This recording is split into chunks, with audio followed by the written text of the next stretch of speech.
So my talk is going to take another look at the value of information. I had no idea what Robert was going to talk about, so it'll be interesting to see how our presentations overlap and how they differ, because there's some interesting points of comparison. So just a bit about me. I'm president of an industry analyst firm, Intellex, and we focus on disruptive trends in enterprise IT broadly. So big data, the value of information, is one of many trends that we track. I write for many publications, and that's a copy of our poster there, our digital transformation poster, and I'll have the URL of that at the end of my presentation. So I'd like to begin with some definitions. And because a lot of people struggle with some of the subtleties of the notion of data, what data are, and the notion of information. So first of all, data are essentially a set of values, right? It could be represented as a string of ones and zeros, a string of characters, or a string of bits in an image or video file, right? But it's just essentially a concrete representation that you could put into ones and zeros.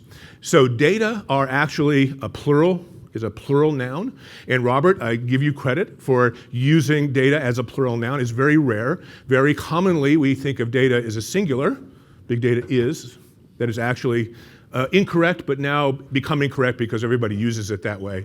But technically speaking, data are plural because we have individual bits of data, which we call a datum, and we can collect these data, we can measure them, we can transmit them, we can analyze them. But at this level, when we're talking about data, we can think of this as being a string of zeros and ones that we can treat in a concrete way. That is, concrete in the sense that the data are there whether we're looking at them or not. Right? There's physical representation on a hard drive or on a screen or in some other form, and it doesn't matter if there's a human being thinking about them or communicating them, the data are there regardless. And so this is a key part of the story of data, is they are concrete, right? They actually exist in the real world, separate from the human beings. Now, what about information? Now, information is related to data, but fundamentally different in some key ways. You can think of information as data in context, and we'll be talking about what we mean by context, but it's essentially the human context. So if you have information, it requires some sort of human interaction. That is, there has to be a person who is receiving the information and making some sort of sense out of it. But if you don't have a human being there, you may have data, but you won't have information. So this is an important point, right? Data are data, strings of ones and zeros, even if there's no meaning there. Or it could just be noise, and it's still data. They're still data. But information has to have more content to a human being than just the noise. So we treat the word information differently than we treat the word data. Information is a collective noun, right? There is no plural for the word information, if you think about it. Informations? No, it's not a word, right? Because information is its collective noun. It represents the interaction of human beings with any quantity of data in a way that has meaning for people. And it's very different from the data themselves, underlying data themselves. Okay, so how do we turn data into information?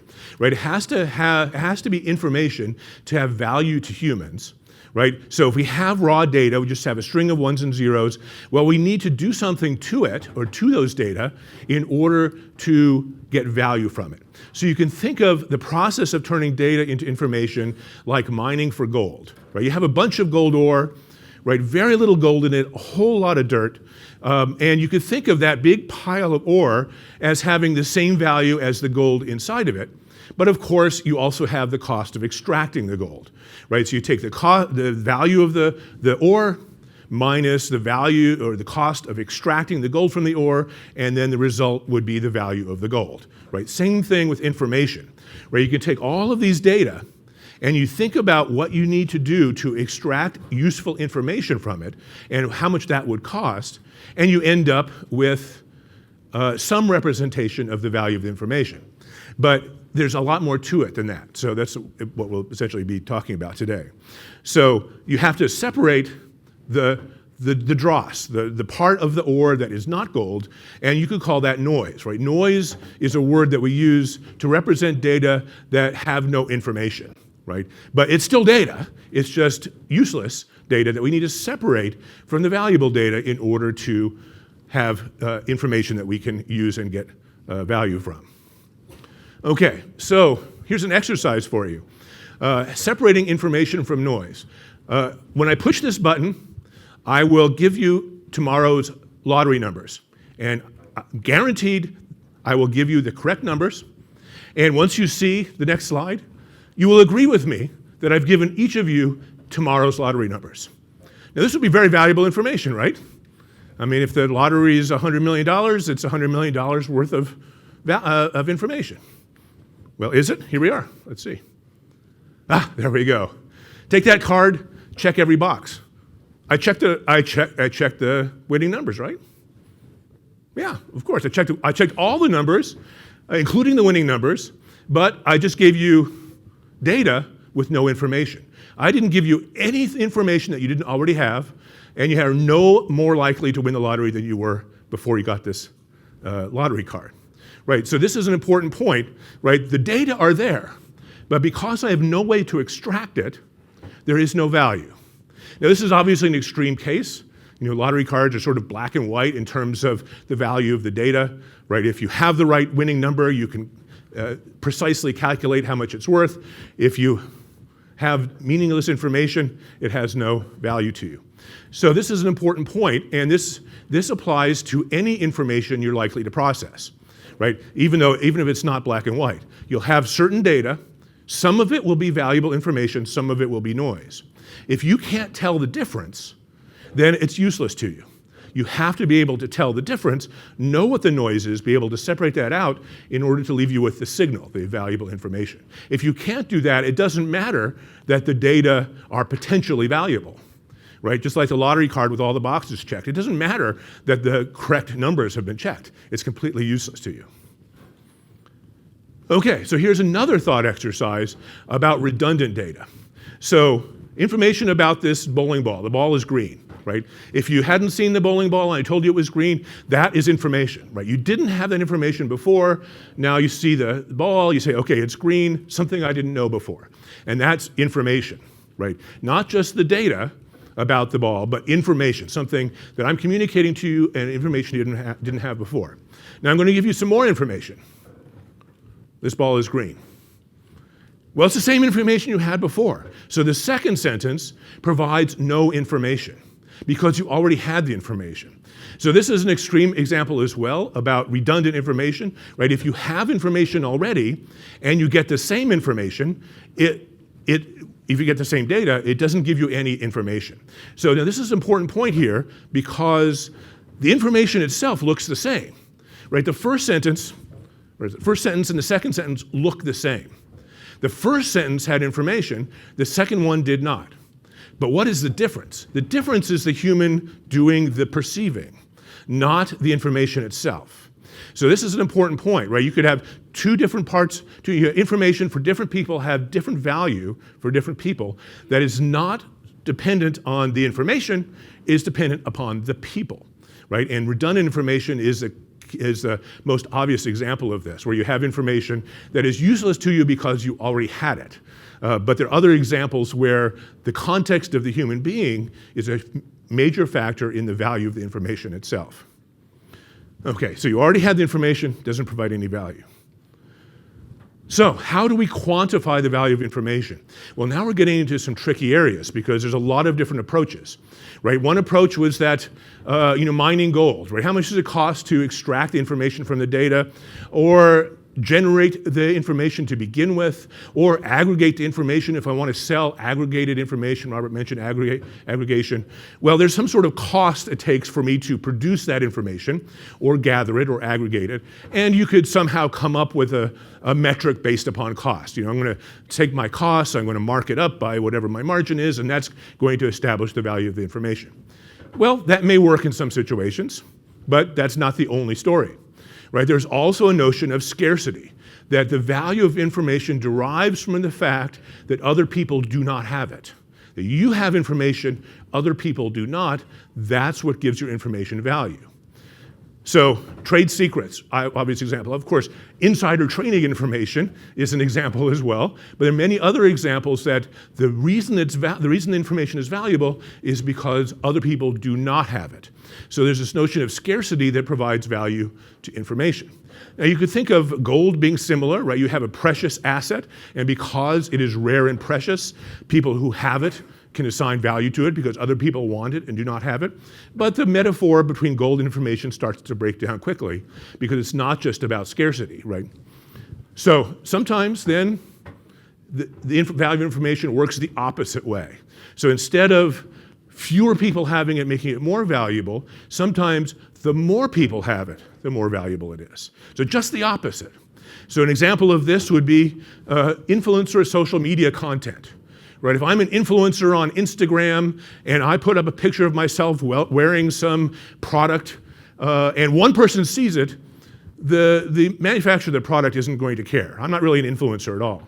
But if 1 million people see it, well, now that's valuable, right? The manufacturer is going to want to pay me money for influencing an audience because millions of people now are seeing me wear this t-shirt, and that information is more valuable the more people have it. So now which is it? Is it more valuable the fewer people have it? Or is it more valuable the more people have it? Well, it depends upon the context. And the context depends upon how people perceive and use the information. So there is no one way of valuing information. And this is really the key lesson here, is that you can't just say information is just like any other asset and we're going to come up with a formula and that's going to be all there is to it. Because that formula will vary depending upon the context of the information. Okay, so other factors. Well, sometimes information is perishable, right? Today's news has certain value. Newspaper from last week, much less value, right? So information that is out of date. Of course, in the stock trading world, we might be talking about milliseconds or nanoseconds, or you're going crazy, right? That split second of advantage could be the entire advantage in that information, right? So how perishable is information, how quickly does it lose value, can dramatically affect the value of information. Usefulness of information may vary upon context as well, right? Because information, the value of information has to do with the person receiving it. If I receive information that I can't act upon, it has no value to me. So you could tell me, that hot stock tip, for example, but if I'm not in a position to trade on it, it's of no value to me. But to the next person over who is able to trade on it, it may be enormously valuable to them. The same information at the same time, but because of how useful it is to the recipient, the value is different. And then there's, of course, questions about the reliability of information. So I'll be talking about fake news in a moment, but this is really just a question of provenance. Do I know where the information came from, and how much do I trust that source? And information often can go through several hands. There's something Robert talked about, that we have the consumers, and then the Facebooks of the world collect information and they process it, they sell it to a third party, the third party might sell it to advertisers, right? Every step is a step that impacts the provenance of the information. So now if I purchase that information on the open market, I have this big data set, well, do I trust it? Or is it just somebody made it up? How reliable is it? Was it created using an appropriate methodology? And these are all questions that now impact my perception of the value of the information. But remember, the value of information is largely dependent upon the context of the consumer, the human consumer of that information. So if I don't trust the source of information, that would lower its value to me. It may actually be completely valueless if I can't trust the source, even if it turns out the source was trustworthy. If I just don't have a reason to trust the source, I may have to disregard valuable information that would be otherwise be valuable, but is not valuable to me. So these are also different ways to impact the changing value of information. Okay, so that's more about data provenance, but what about data veracity?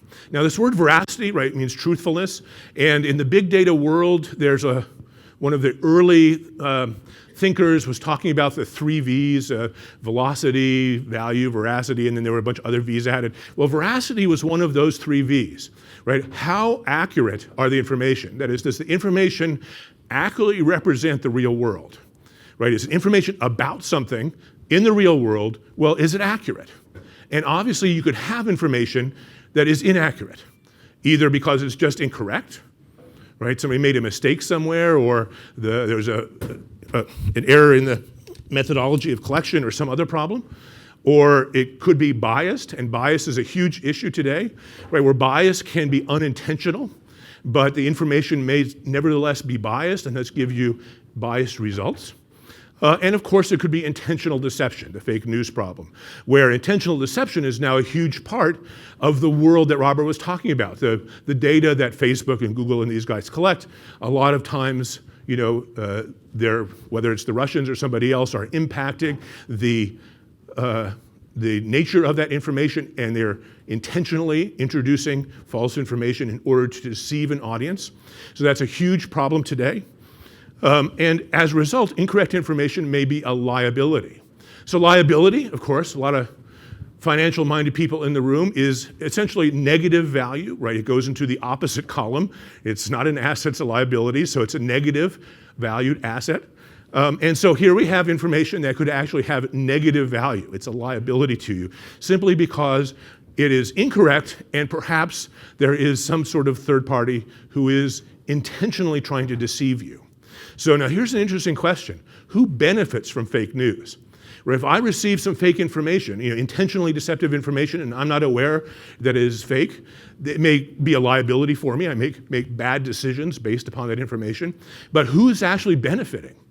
Now, it could be, the Russians influencing election, but obviously there could be many more subtle influences, whether it's nation states or competitive companies or other influencers who are getting value out of deceiving other people. And that is part of the value of information as well.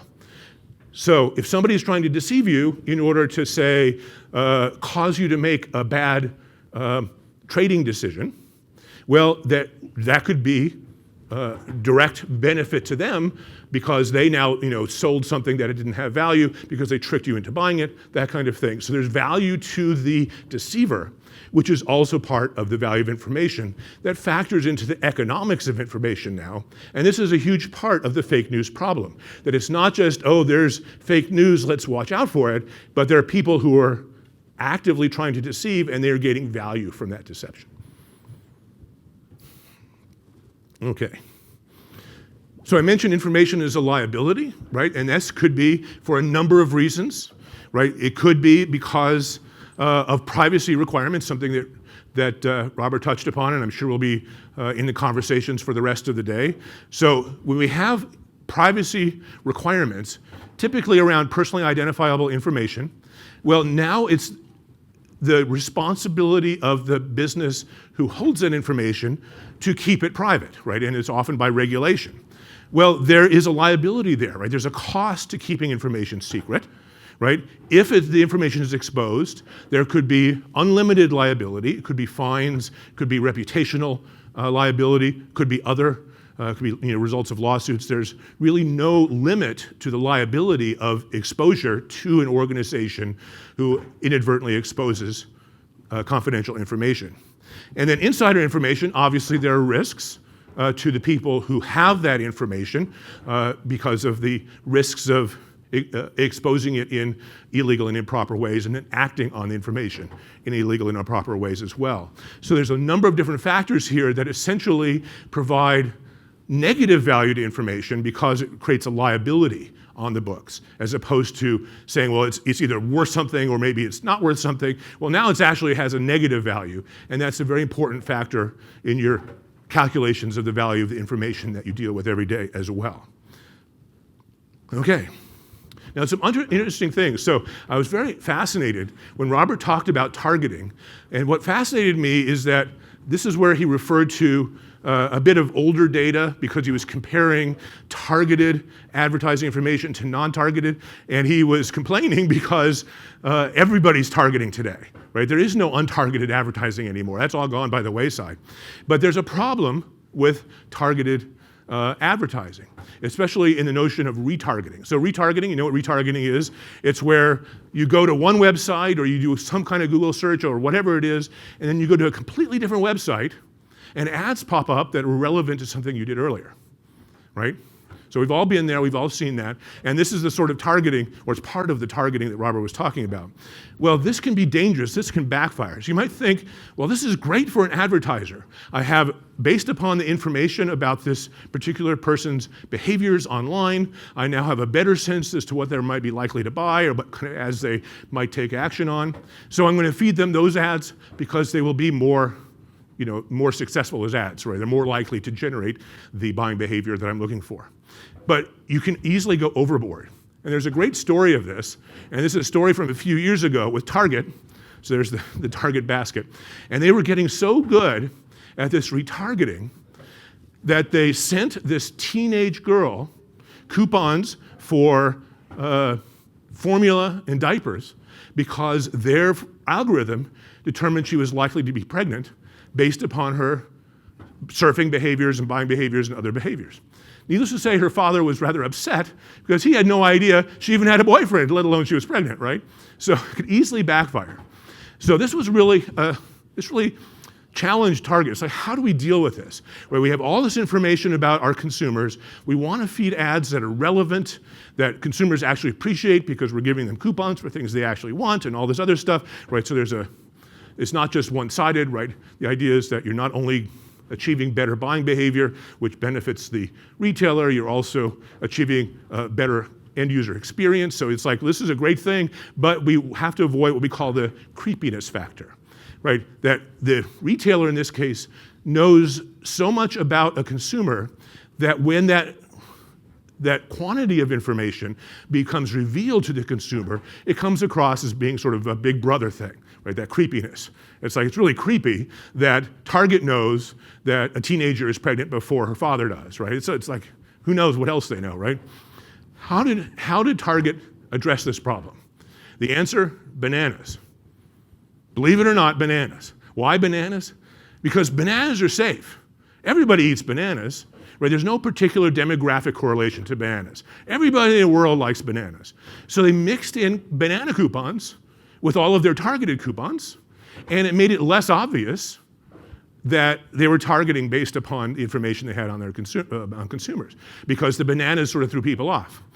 So is this an example of solving the problem, or just Target being even sneakier? If you think about it, it's just even creepier when you realize what they're doing, right? They're not only are they squeezing the information about consumers that consumers are unaware of, but they're trying to hide their tracks. So what makes this so creepy? Well, it's really the surprise factor, right? If I'm surfing the web and I see an ad for something and I'm not surprised, it may be a valuable ad, it may be a product that I'm considering, but if I'm not surprised about that ad, there's no problem. It's when I get this ad and it's like, how did they know that I'm looking for this thing? And that's when it's creepy, right? So it's tricky balance. It's not just having the information, it's not just using the information, it's how the consumer of the information perceives the receipt of that information, and whether it's surprising or not. And if you don't get this right, it can lower the value of the information. Right? Simply being able to target consumers better and better and better can backfire, thus lowering the value. So you might say, well, the big numbers that Robert was talking about, all these billions of dollars for this personal information. Well, if retailers and others use the information improperly here, not necessarily illegally, just in a way that adversely impacts their business motivation, it can lower the value of that information because they're freaking customers out or whatever the story is. So it can be a very tricky question in terms of what the actual value is in practice if consumers have a negative experience as a result of a business's behavior. Okay, so what about AI? Well, Robert actually mentioned a couple of times about how easy it is to de-anonymize information. He said his teenagers could do it, which is interesting, right? So you have anonymized information, right? So it's information about a consumer, but their name and address and phone number have been deleted, so it's just sort of the raw information. And yeah, a teenager with their supreme millennial Google skills may be able to piece together who it is. Even if a teenager can't do it, AI probably can. And AI is getting better and better at taking large data sets that have been anonymized and figuring out what the missing information is. And the more you get better at anonymizing, the better the AI gets at de-anonymizing, and it's this ongoing battle. So just because you're anonymizing information, you're treating PII, personally identifiable information, as personal, and you strip out all of the sensitive stuff, that may not be good enough. Right? Stripping out the sensitive information where a third party can simply run an algorithm to fill it back in does not solve your problem. If anything, it's worse than just exposing the data in the first place. Because if you expose it in the first place, at least you know you've made a mistake. But if some third party comes along and fills in the blanks, they might catch you, the business, by surprise. And now you have a liability that you weren't planning for. So AI can also cause problems. It can cause, it can magnify unseen biases. So if there's a bias in the underlying data or a bias in the algorithms, the winning conditions for your machine learning algorithm, those biases will be transferred to the results. This happens a lot in AI-based recruiting, where AI is being used to review resumes. And if there's a bias toward white males in the resume algorithms, then the AI will just follow along and maintain that bias, right? So it magnifies these human biases that may be subtle. You may not even know that they're there. AI will magnify them and now make them obvious. And of course, then there's the garbage in, garbage out problem with machine learning. If you give machine learning poor data, you'll end up with poor results. And this garbage in, garbage out was invented by Charles Babbage. There's the Babbage machine from the 1860s. He wasn't able to build it. He just designed it. It wasn't built till decades later, but there's a working copy of it. And this is actually a Charles Babbage quote from 1864. Right? On 2 occasions, somebody asked him, if I put wrong figures into the machine, will the right answers come out? Well, it's like, wouldn't that be great? What a machine that would be. But he is just wasn't able to comprehend the silliness that question would require in order to even ask it. And today we have the same problem.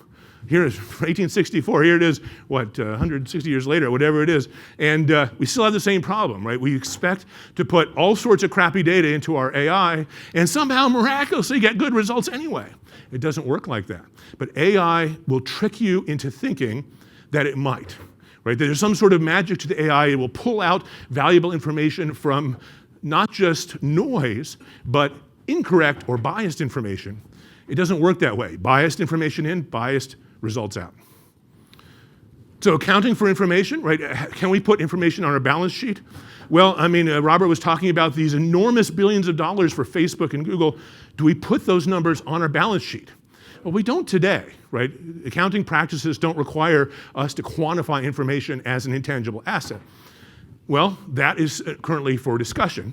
Right? There's a lot of controversy on this point, and we don't really know the answer to that, right? Because we don't know how to quantify information in a consistent, universal way. So how do we depreciate it? How do we amortize it? We don't know the answers to these. So to wrap up, some final questions. Will information actually surpass other assets as the most important asset class? If you look at Facebook and Google, what are their most important assets? Could very well be the information that Robert was talking about. That may exceed the information, the value of their algorithms, the value of their buildings and everything else. What if information about assets become more important than the assets themselves? And this is interesting in your line of work. If you have information about an equity, when is that information more valuable than the underlying equity? Will that ever happen? And will we ever have a company that is entirely made up of information? No buildings, nothing else. It's just information, and that is the business. What would that look like? So interesting food for thought. So that's it for my talk. AgileDigitalTransformation.com if you want to download a copy of the poster. And that's it. Thank you. This is Raven Pack.